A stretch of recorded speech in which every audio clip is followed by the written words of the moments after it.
রাস্তাটা ভালো হলে এই জায়গাটা ফাঁকা হয়ে গেলে দর্শনীয় জায়গা হয়ে যাবে এটা।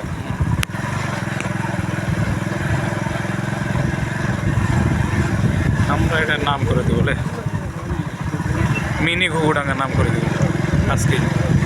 ঘুঘুডাঙ্গার প্রচুর জনপ্রিয়তা। লাইভ এনে সমস্যা কি?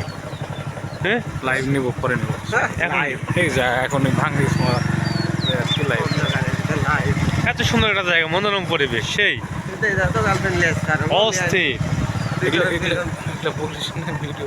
এখানে family, girlfriend, boyfriend, friendly, easily সব। ওই যে শিয়াল, সামনে শিয়াল। ও ফাইন।